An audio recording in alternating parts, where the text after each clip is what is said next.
parti, deuxième période de la grande team. Merci d'être en notre compagnie du lundi au vendredi de 20h30 à 22h. Je vous rappelle qu'on est en direct. Donc vous pouvez interagir avec nous en nous envoyant des commentaires sur la page Facebook de la 3. Et puis n'hésitez pas, oui, passez le message autour de vous. Dites simplement que la grande team, eh bien, c'est disponible sur le canal 203, StarTime 740, la TNT numéro 3 ou encore sur l'application RTI Mobile. Alors ce soir, nous avons le plaisir de partager cet instant sport, ces 90 minutes de décryptage d'actualité sportive en compagnie d'un ancien joueur de la SEC Mimosa, Patrick Irénée, qui est avec nous. Ça va, ça se passe bien, Patrick? Super. Bon, vous étiez un peu stressé au début, mais là, ça va, c'est cool. Tranquille. D'accord. Bon, on est là jusqu'à 22h et eh bien, on va aborder un sujet, ma foi, qui fait couler beaucoup d'encre depuis hier. On va parler du cas Sylvain Gbowô, victime ou coupable. Eh oui, un homme est pointé du doigt après chaque contre-performance des éléphants. Il ne s'agit pas du sélectionneur, mais plutôt de Sylvain Gbowô. Depuis mardi et le match nul des éléphants, le portier du TP Mazembe est la cible de certains supporters. Mardi 17 novembre 2020, quatrième journée des éliminatoires de la Coupe d'Afrique des Nations, CAN Total Cameroun 2021. La Côte d'Ivoire mène 0-1 face à Madagascar.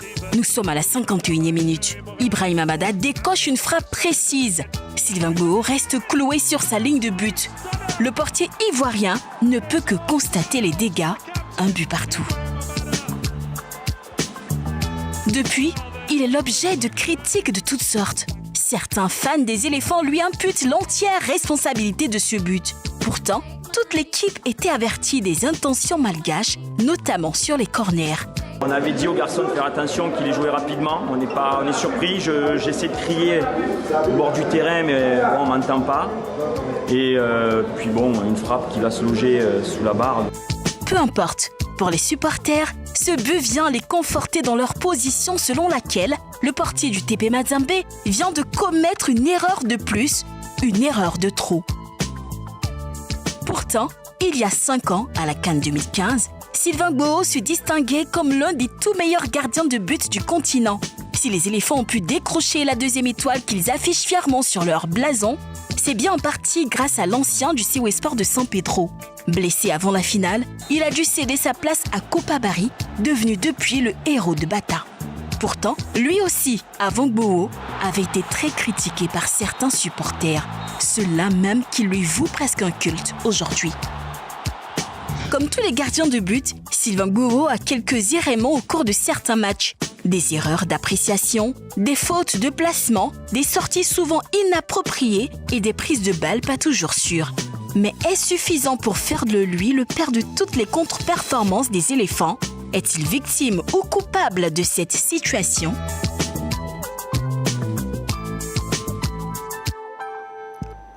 Bon, on va en parler, évidemment, mais sachez que dans un instant, eh bien, un ancien gardien de but, Gérard Niangoua, va s'exprimer également sur le cas, donc, Sylvain Gbowô. Alors, justement, selon vous, est-ce qu'il est coupable sur le but de Madagascar mardi dernier? Est-ce qu'il est coupable? Il a une part de responsabilité. Pour moi, il a une part de responsabilité sur ce but. Sylvain Gbowô avait pratiquement toute sa défense dans la surface de réparation. Le gardien de but est celui-là même qui a une bonne vision du jeu de l'adversaire et du jeu de son équipe. Donc, c'était à lui d'haranguer ses partenaires, de crier sur eux pour leur demander de remonter le bloc équipe, surtout d'aller promptement sur le porteur du ballon du côté malgache pour empêcher celui-ci de déclencher le tir parce que tout le monde savait qu'il y avait un tir qui était en train d'arriver au regard de la combinaison qui a été mise en place par cette équipe malgache sur le but ivoirien. On constate que personne ne gêne d'abord le premier, celui qui transmet le ballon à Amada, qui est Morel. Personne ne le gêne, personne ne l'empêche. Et puis par la suite, Amada prend tout son temps. Il fait son contrôle, il ajuste bien notre gardien. La frappe est limpide, elle est puissante. On constate que Haller n'est pas allé promptement sur Amada pour le gêner, pour réduire son champ de tir. Mais tout ça, c'est le gardien qui doit emmener ses partenaires à remonter assez rapidement le bloc équipe quand il sent qu'il y a un danger qui arrive. Donc pour vous, c'était pas un but, pas un tir soudain, pardon, c'était un tir préparé. Mais on sentait le tir qui était en train d'arriver. Quand on voit la passe de Morel en direction d'Amada, quand il fait son contrôle, on sent qu'il va faire un tir. Puisqu'il est seul, il est libre, il avait le champ. Non, vous ne répondez pas. C'était Oui. un tir soudain ou un tir préparé? C'était un tir préparé. Il fallait voir venir cela. D'accord, très bien. Patrick? Pas totalement d'accord avec lui. Parce que faut le dire que le foot de haut niveau, ça va très vite. Donc souvent, le gardien n'a pas le temps de dire aux joueurs d'avancer. Et sur l'action, si on revoit le but, on va voir que les joueurs sont pratiquement à l'arrêt. Jusqu'à la frappe, personne ne... Là, il est tout le temps en train de marcher. À l'heure, il marchait même. Donc, il aurait fallu qu'il avance, qu'il saute vraiment vite sur le porteur du ballon pour ne pas qu'il déclenche la frappe. Voilà. Moi, je dirais que tout est dans l'attitude du portier. C'est vrai, on peut prendre un but, mais il y a la manière de prendre le but. En fait, c'est ce qui dérange un peu. Parce que non seulement la frappe vient de loin, et il est surpris. Moi, je me dis, à un moment... Il est coupable ou pas, Henri Jo? Il est coupable. Il est coupable, Voilà. d'accord. Allez-y maintenant. La défense n'est pas coupable. Tout comme la défense, il est coupable. La défense est coupable. En même temps, lui également, il est coupable. Parce que c'est vrai, les défenseurs, au nombre de 8, ne sont pas sortis rapidement sur celui qui a envoyé la frappe. Mais lui, dans sa position aussi, a été surpris par l'arrivée de la balle. Donc, tout comme la défense, Bowo est coupable sur ce but. Oh, je dis, on n'a pas envie d'être un peu trop dur avec Bowo Sylvain, parce que sur le premier fait, dès la fin du match, on avait eu des propos un peu durs avec lui. Mais parce que nettement, quand même, clairement, sa responsabilité est un peu engagée sur le but. Parce que quand vous voyez la frappe, il n'esquisse aucun geste. Et il ne tente rien pour aller chercher le ballon. C'est ça qui est un peu embêtant par rapport à cette action sur Bowo Sylvain. Mais c'est vrai que, d'abord, la frappe est puissante. Les balles flottantes comme ça, plongeantes comme ça, sont très, très difficiles à gérer. Ensuite, devant lui, il y a beaucoup de joueurs, donc peut-être n'a pas une bonne visibilité. Et puis, remarquons aussi quand même qu'il y a un petit soleil là qui a dû le gêner. Mais il n'a esquissé aucun geste. Et quand vous mettez tout ça dans l'ensemble du match, ça embête un peu. Pourquoi? Parce qu'il a passé une après-midi tranquille en première période. Il y a eu juste une petite frappe, puis on connaît, il n'a absolument rien fait. Et la seule frappe puissante qui vient, c'est but. Et ça, c'est ça qui nous qui fait qu'on est un peu en colère. Vous, en tant mais que... je pense que les responsabilités sont partagées sur le Vous, but. en tant que téléspectateur, est-ce que vous avez été surpris par cette frappe, honnêtement? Non, moi, Dans cette position, normalement, soit on s'attend à un centre ouais. ou une frappe, peut-être. Mais là, j'ai créé sur 10 cas, 8 ou 9, on aurait eu un centre, normalement. Ouais. Tout le monde dans cette position s'attend à un centre. Mais il faut dire aussi que le poste de gardien de but, c'est un poste ingrat. Parce que l'attaquant, il peut faire une erreur, le milieu de terrain, et le défenseur, on a toujours la possibilité de le rattraper. Mais dès que le gardien de but fait une erreur, ça paye cash. Donc voilà la raison pour laquelle toutes ces critiques sur Sylvain. Maintenant, il était un tout petit peu avancé. Et puis, au premier poteau, je me dis, s'il était un peu au milieu de ses buts, il aurait eu peut-être la possibilité d'essayer quelque chose. Mais il était un peu décalé et la balle est arrivée de l'autre côté, dans l'angle. Donc ça a été difficile pour lui, non seulement de voir le ballon arriver, donc tout pas de son positionnement et aussi de la manière dont il a dirigé aussi sa défense. Est-ce que les milieux défensifs qui sont censés jouer les deuxièmes ballons ont fait leur job aussi? ils étaient trop bas. Ils étaient tous un peu dans la surface de réparation. Regardez la sortie de la surface de réparation est très, très lente. Ils sont en train de se parler un peu tous pour essayer de remonter. Ils ne le font pas rapidement. La passe de Morel, Amada, je pense qu'il prépare un peu sa frappe quand même, mais la frappe, elle est vraiment puissante. Je veux dire que c'est une frappe, mais très, très lourde. Hein. Je pense que beaucoup de gardiens auraient été mis en difficulté. Mais on a senti quand même qu'il a préparé un peu cette frappe qui a été même bien enveloppée, bien envoyée. Bon, c'est un peu dommage. Malheureusement pour Bowo Sylvain, comme dit Kwakundoa Patrick, les gardiens, c'est toujours pareil. C'est-à-dire que c'est le seul joueur dans une équipe de football d'un match qui n'a pas droit à l'erreur. La seule erreur se paye cash parce qu'un autre commentateur a dit, on a vu l'action, le ballon manqué de Sangaré sur le petit ballon piqué, la balle en cloche de Pépé, que Sangaré loupe, personne ne s'est plaint. Pourtant, c'est un but tout fait qui est manqué par Sangaré. Mais là, la seule action puissante des Malgaches là, qui trompent Bowo, tout le monde est sur lui. Bon, c'est ça aussi le gardien de but. c'est à lui d'assumer, mais sa part de responsabilité est tout à fait engagée sur ce but des Malgaches. Alors, on arrive justement à la question sondage de ce soir. Est-ce que les critiques récurrentes portées contre Sylvain Gboro sont justifiées selon vous? On va faire un petit tour de table et puis on essaiera de prendre quelques réactions sur notre page Facebook. Allez, on commence avec vous, Henri-Jo. Pourquoi c'est moi? Oui, je dirais oui. Justifié pour vous? Oui. D'accord. Pourquoi? Comme je l'ai dit aussi, comme je l'ai dit plutôt, c'est dans l'attitude du gardien. On parle de critiques récurrentes. Hein. Bien attention, sûr, bien on ne parle sûr. pas justement Non, pas seulement, de pas ce seulement de match-là. ce match. Même au match aller, le but qu'il prend, c'est vrai, Aurier a joué de facilité, mais il prend le ballon entre les jambes. Il y a des sorties souvent qu'il ne rassure pas sa défense. Souvent, il prend des ballons qu'il relâche aussitôt dans la défense. Bon, je pense que depuis qu'il est là, c'est vrai, il a eu quelques bons matchs, mais dans l'ensemble, il n'a pas été très bon. Mais il a quand même fait une bonne CAN 2019. Il y avait la chance aussi du vainqueur, hein, il faut le dire. D'accord. 2019, on parle de 2019, pas 2015. Et même 2015, il a fait de très bonnes CAN. D'accord. Patrick, qu'est-ce que vous en pensez? Est-ce que c'est justifié selon vous? Moi, je dirais 50-50. Bon, 50-50 parce que je prends tout juste l'histoire, les faits. On va prendre Copa. Copa, c'était un peu difficile aussi. Il y a eu toutes ces critiques. Mais quand même, il nous donne une canne. Oui. On va prendre Nianwa aussi. Nianwa, il y a eu plein de critiques sur lui. Mais il faut se rappeler que le football, c'est un jeu collectif. Comme je le disais tantôt, tout à l'heure, quand le gardien il fait une erreur et un but, ça paie cash. Mais sur le but, déjà, l'action peut quitter déjà depuis la défense. Donc, c'est un ensemble.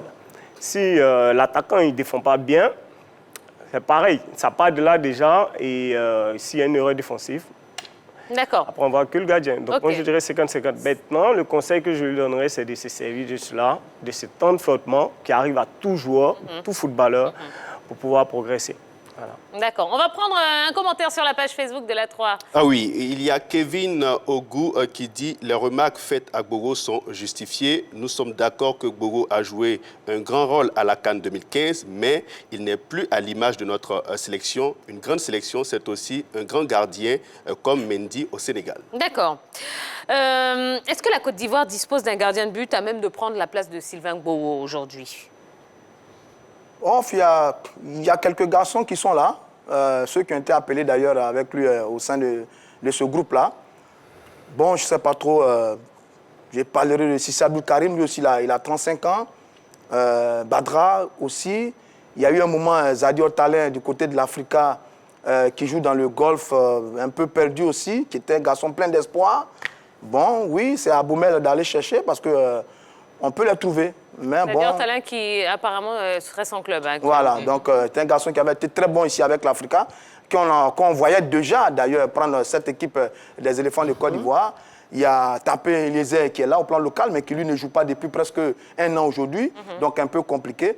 Mais je parlerai de ça tout à l'heure, mais il faut savoir que bon, remplacer les gardiens, ce n'est pas facile.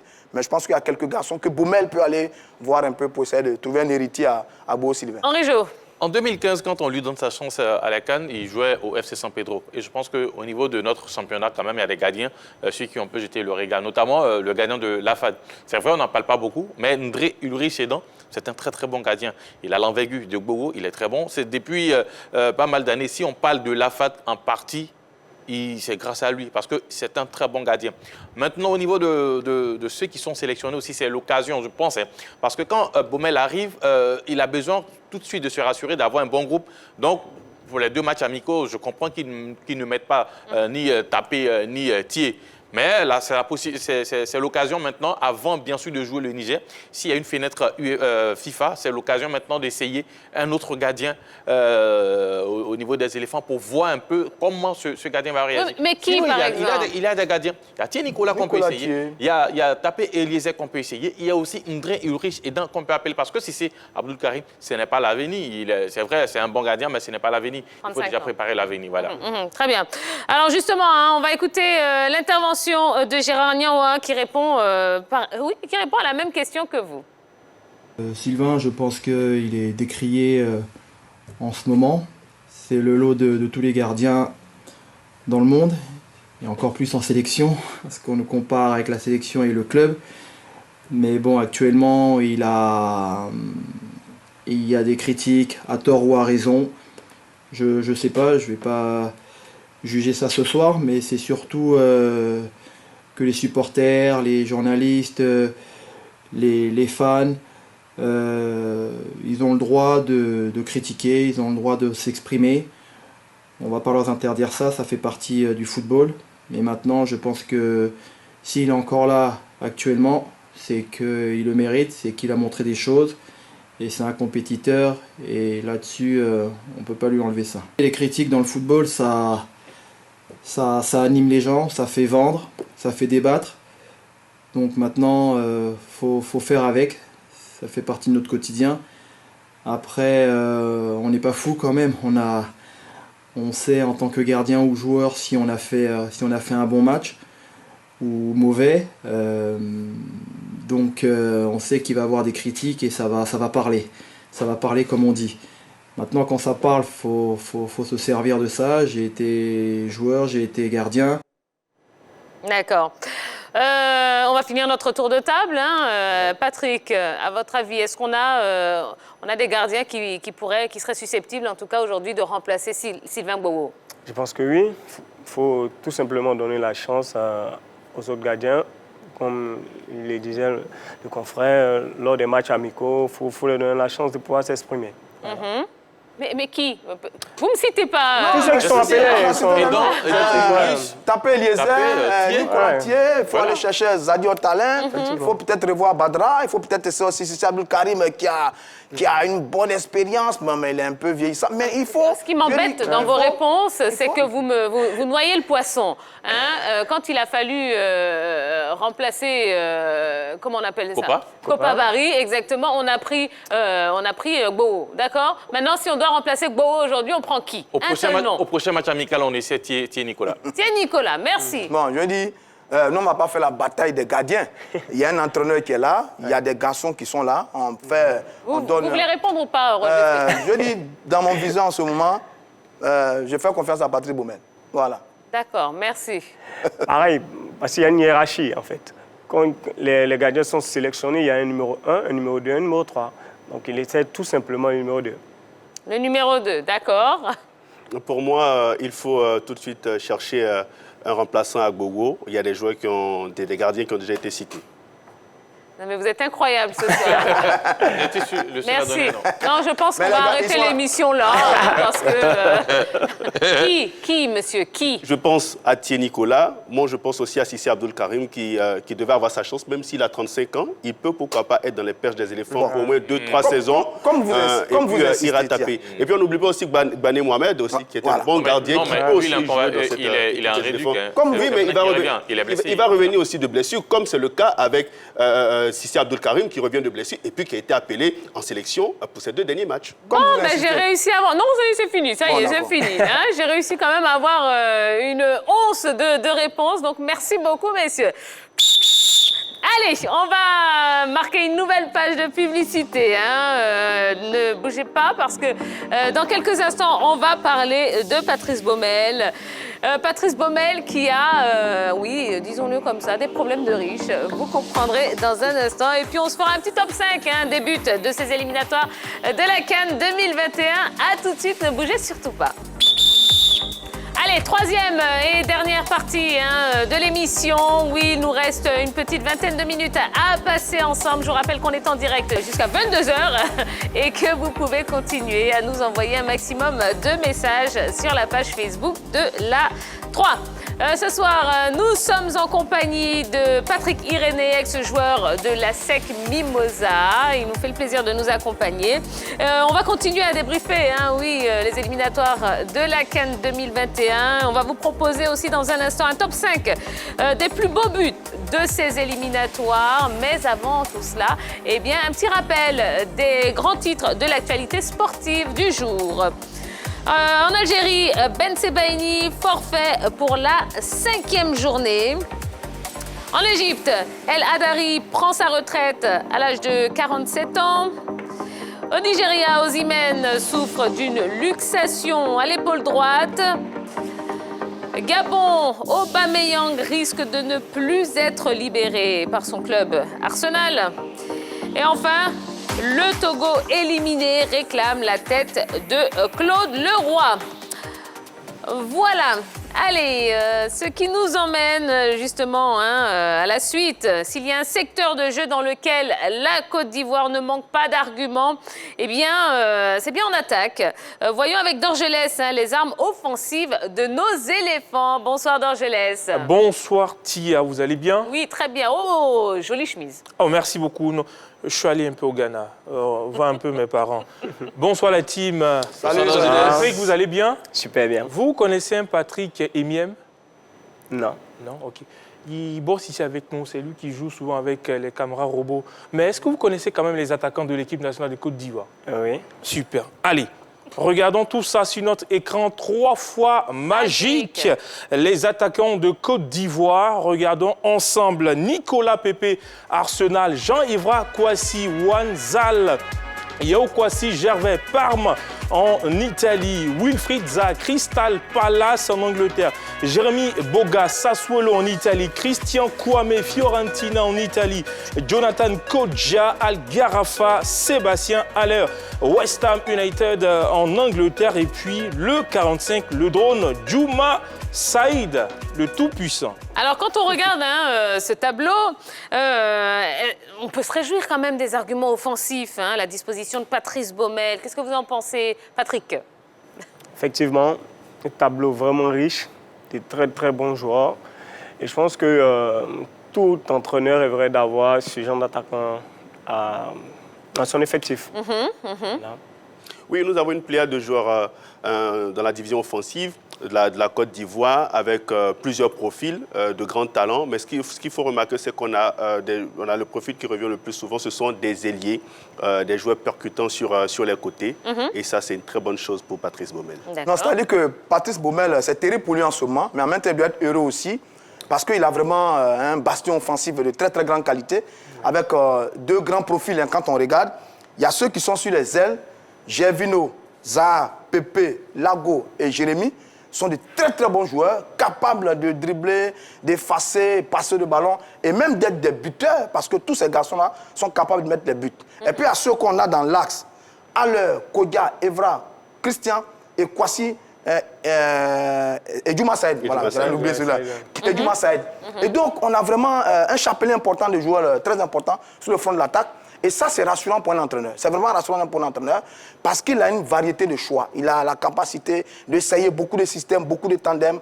On a vu Gervinho la dernière fois qui a été très très bon. On a vu le petit Lago qui est venu, qui a convaincu un peu, plus ou moins. On a vu Haller sur ces deux matchs qui a montré des choses extraordinaires par rapport à l'avenir sur le front de l'attaque des éléphants de Côte d'Ivoire. Oui, ça c'est très bien. En réserve, on a Nicolas Pepe qui n'a pas été très bon, on va le dire tout nettement. On a Zaha qui n'est pas venu, mais qui sera là certainement la prochaine fois. Et on a envie de voir Kouassi Evra, le Chinois, qu'est-ce qu'il peut apporter dans cette équipe des éléphants. Lui qui est capable de jouer sur l'axe, dans l'axe, sur les ailes et dans l'axe. Oui, je pense que quand on est en place de Baumel, on est heureux parce que vraiment, on a des joueurs de très très grande qualité sur le front de l'attaque des éléphants de Côte d'Ivoire.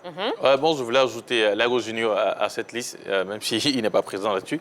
Et lors de ce récent match face à Madagascar, au niveau de l'attaque, nous avions Haller, Junior Lago et Pepe Nicolas. Ce qui veut dire que sur le banc, normalement, s'ils étaient là, on allait avoir Gervinho, on allait avoir Zaha, on allait avoir Evra Kouassi et Christian Kouamé. Wow. Sans oublier Jérémy Boga aussi.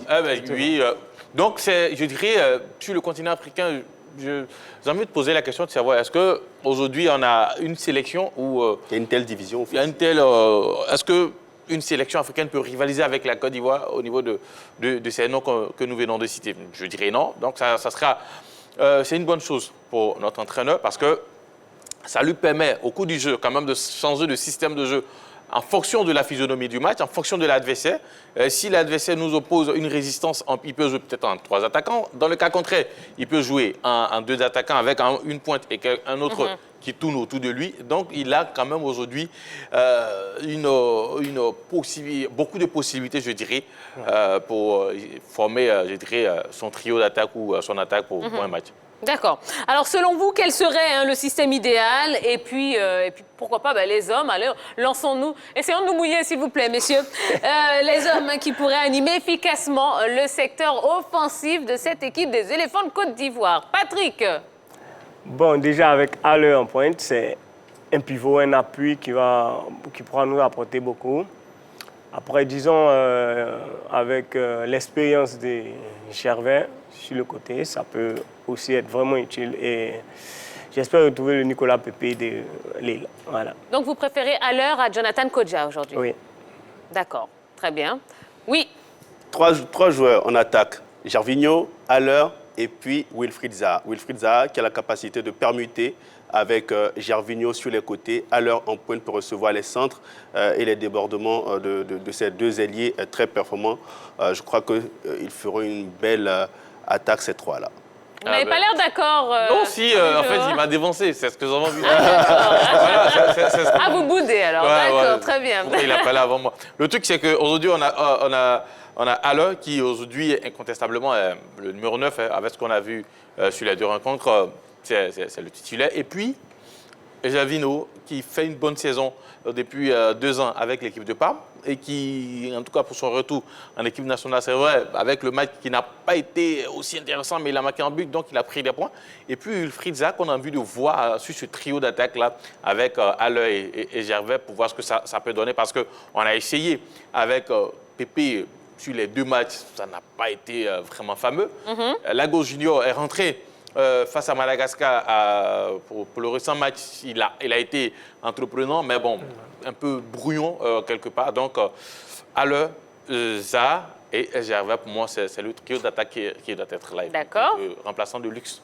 Voilà. Très bien, Roger Stéphane. Mais ne vous inquiétez pas, c'est parce qu'on n'a pas voulu être dû à Beau Sylvain, ne vous inquiétez pas.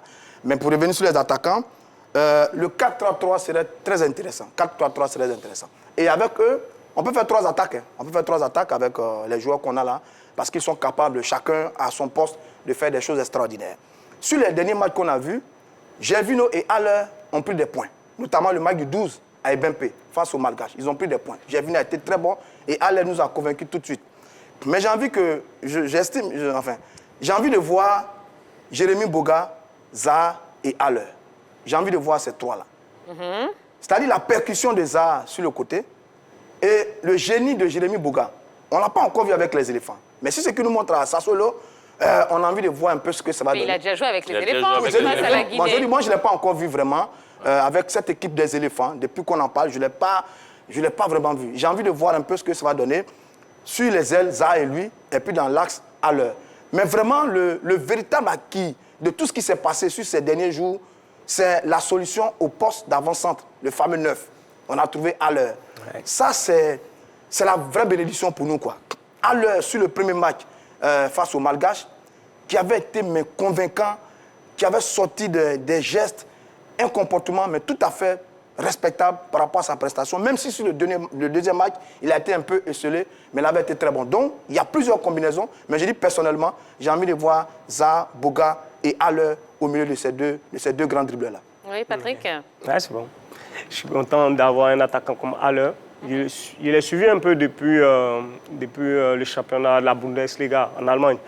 C'est un appui et en plus d'avoir une bonne technique, je vois un peu dans son physique, sa manière de jouer, je vois un peu de Didier Drogba. Ouais. Mais si vous avez remarqué, quand Didier il venait en sélection au départ, c'était un peu timide. Et après, il a progressé. Je pense qu'il a une large marque de progression.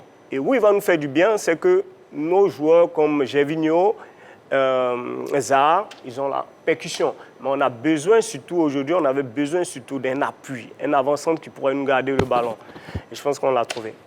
D'accord. Bon, vous voyez un nouveau Didier Drogba, est-ce que ce n'est pas un petit peu tôt quand même? Non, quand je dis un nouveau Didier Drogba, je le dis dans sa progression. Pas aujourd'hui directement qu'il soit un Didier Drogba, voilà. Je me dis dans sa progression. En tout cas, c'est tout ce qu'on lui souhaite. Et c'est tout ce qu'on nous souhaite. C'est-à-dire que dans son allure, dans sa façon d'être, il ressemble au grand Didier Drogba. Maintenant, ce que nous tous on peut souhaiter, c'est qu'il fasse avec les éléphants, ce que Didier Drogba a fait avec les éléphants. Et c'est tout bénéfique pour nous. Mais en tout cas, ces débuts sont très encourageants. Et sur le deuxième match, j'entends beaucoup de choses par rapport à sa prestation. Mais il y a des choses qu'on peut expliquer par rapport au match qu'il a joué, le deuxième match face au Malgache. Parce qu'il faut que les gens sachent qu'au football, on joue avec le ballon, mais au football, on joue aussi sans ballon. Et sur ce match-là, il a joué sans ballon, mais il a été magnifique dans son jeu sans ballon, parce qu'il a pesé de tout son poids sur cette défense malgache. Il a offert des brèches à ses coéquipiers, notamment le ballon de Sangaré, qui peut mettre un but. C'est le travail de Haller qui amène cela. Il était dans la bataille pour la récupération. Oui, je pense que ce garçon a vraiment bien commencé avec les éléphants de Côte d'Ivoire. D'accord, très bien. Allez, on va terminer avec le dernier sujet de ce soir. La rédaction de la Grande Team a sélectionné pour vous quelques beaux buts inscrits lors des 3e et 4e journées des éliminatoires de la CAN 2021. Ben, régalez-vous. Bon, ouais, c'était magnifique. Il s'en est passé des choses dans ces 3e et 4e journées. Allez, rapidement. Le but de Naby Keïta. Ouais, Naby Keïta. Magnifique, c'est un but à l'anglaise, une frappe à l'entrée de la surface de réparation limpide, le can opposé, rien à dire. D'accord. Vous, Patrick? Le but de Mahrez, le deuxième but. Avec le superbe contrôle. Super contrôle, un ballon vraiment pas évident, mais top contrôle. Et puis il a fait mal au défenseur. Après, ce qu'il fait, c'est extraordinaire. Il arrive à mettre 2 feintes comme ça. C'est ça. Il a humilié le défenseur, il pigeon, termine bien. Double crochet. Non, c'est... Ouais. Crème de crème. Ouais, J'adore crème des crèmes. Oui. Iwobi, sans contrôle, plat du pied, le gardien ne voit rien venir. Super but du Nigérian. Et le gardien n'a même pas bougé d'ailleurs. Même pas du tout. Non, il n'a rien vu. Là, il ne peut pas. Il n'a rien vu. C'est pas possible. Et vous, Roger Stéphane? Mais on n'a pas vu le but d'Amada. Même si c'était contre nous, c'était un très beau but. Non, je veux dire, dans tout ça, toute la beauté est dans le but de Riyad Mahrez. La technique, l'intelligence, la malice, contrôle, il s'emmène le ballon, 2 crochets. Les défenseurs sont perdus, le gardien ne sait pas où il va. C'est ça les grands joueurs. Il joue à City, il le fait souvent sur son aile. Il joue sur le front de l'attaque de l'Algérie. Bon, lui, il est capable de jouer face à n'importe quelle équipe européenne et il le démontre là, sur cette action. Mais je mettrai un petit coucou également pour la frappe limpide de Keita, le Guinéen. Ça aussi, c'est un but de vrai frappeur. Et lui, c'est un habitué de ce type de geste. Il le fait souvent avec son club en Angleterre. Et bravo. Mais en tout cas, c'est des bons buts. Même si on n'a pas mis celui d'Amada. Et c'était contre nous, mais le but d'Amada aussi n'était pas mal non plus. D'accord, très bien. Allez, il nous reste quelques minutes pour bavarder un petit peu avec notre invité de ce soir. Oui, Patrick Irénée. Alors, vous étiez à la SEC, meilleur joueur du championnat en 2009, meilleur buteur de la SEC en 2009, la promotion des Abayo Hugues et autres. Ouais. Et puis, vous êtes un petit peu sorti des radars. Qu'est-ce qui s'est passé? Bon, il faut le dire, c'était un choix de carrière. À cette période, on n'a pas eu la chance que d'autres ont actuellement là, parce qu'il y avait la crise en Côte d'Ivoire en 2009. Donc, il n'y avait pas assez de visibilité. Et nous arrivions à 23, 24 ans. Et après, on avait envie de voir autre chose. Donc, on a sauté sur les opportunités qui se venaient à nous. On a décidé de partir comme ça dans les pays du Maghreb. Oui. C'est comme ça que je suis tombé au Maroc. Ça n'a pas été mal. J'ai passé un bon moment là-bas. Et puis, tourner un peu dans le Maghreb, un peu. Voilà. D'accord. Si on revient sur votre entrée à l'académie, il y a quand même une petite histoire derrière ça, puisque la première tentative a échoué, puisque vous avez été recalé par Pascal Peyo. Expliquez-nous ce qui s'est passé. Qu'est-ce qui n'a pas marché la première fois? Bon, la première fois, ce qui n'a pas marché, c'est qu'il y avait 2 tests. Le premier test s'est bien passé. Et le second test, je suis arrivé en retard. Ah! Voilà, je suis arrivé en retard, donc peut-être on s'est dit que ce n'était pas le moment. Donc je suis revenu. Et l'histoire qui a été magnifique, c'est que je suis retourné à Bobo et j'avais une mentalité de gagnant déjà à cet âge. Je me suis mis en tête que j'avais la place déjà à l'académie. Je me suis dit, lorsque dans 5 ans les académiciens vont sortir, il faudrait que je sois au même niveau qu'eux. Donc je suis retourné dans mon centre de formation, le centre de formation d'Hamza Gamal que je salue au passage. Donc j'ai bossé. Où ça? À Bobo. À Bobo, voilà, j'ai bossé et j'ai été appelé en sélection U16, je crois. On devait participer à la Coupe du Monde, Montaigu en France, et la préparation se passait à Solbini. Et après les préparations, le coach, il a aimé tout ce que j'avais donné et c'est comme ça qu'ils m'ont retenu à ASEC. Alors aujourd'hui, vous faites la promotion du Tech Ball. Qu'est-ce que c'est exactement? C'est une nouvelle discipline de sport qui se joue sur une table, comme du tennis-ballon. Donc on essaie de faire la promotion et d'implanter la discipline en Côte d'Ivoire. Voilà un peu. D'accord. Est-ce qu'on doit comprendre aujourd'hui que vous êtes à la retraite? Non, pas la retraite. Mais en fait, mon dernier passage, mon dernier club, j'étais en France. Donc, ce qui m'a marqué, c'est que les joueurs, pendant qu'ils jouaient, on s'entraînait le matin. L'après-midi, nous, on ne faisait rien. Nous, on est à l'hôtel, on ne fait rien. Mais eux, en même temps, ils faisaient quelque chose d'autre. Soit ils partaient au cours, ou ils apprenaient à faire quelque chose d'autre. Et après, je me suis rendu compte que certains joueurs comme Zidane, Lampard, à l'arrêt de leur carrière, juste 2 ans, ils sont déjà entraîneurs. Donc moi, je me suis dit, bon, je reviens, je n'ai pas envie de me relancer là, mais il faut que je garde la forme, l'activité et préparer après l'après-football. Donc je monte une équipe. J'ai monté une équipe avec des joueurs de plusieurs communes d'Abidjan et on fait des matchs contre des clubs. Et c'est une bonne visibilité pour ces différents joueurs. Donc, ça me permet déjà de préparer mon après-carrière comme agent ou entraîneur. Voilà, un peu ce que je fais. Eh bien, super. On est très, très, très contents pour vous. Merci. Merci beaucoup. Merci, Patrick. Vous revenez quand vous voulez sur le plateau de la Grande Team, puisque c'est déjà la fin de l'émission. On a passé un super moment en votre compagnie. Donc, c'est la maison. Vous êtes ici le bienvenu. OK, merci. D'accord. Allez, merci beaucoup. On espère que vous vous êtes amusés, que vous avez appris aussi beaucoup de choses. La semaine n'est pas finie. Non, il nous reste un petit vendredi à passer ensemble. Ce sera demain. Donc, on va se reposer. On va reprendre des forces. Moi, je vous invite à en faire de même, parce que demain, vous savez que la finale, ce sera explosif. Allez, reposez-vous bien. Rendez-vous demain, même heure, même endroit, 20h30 sur la 3. Bisous, bisous. Bye bye.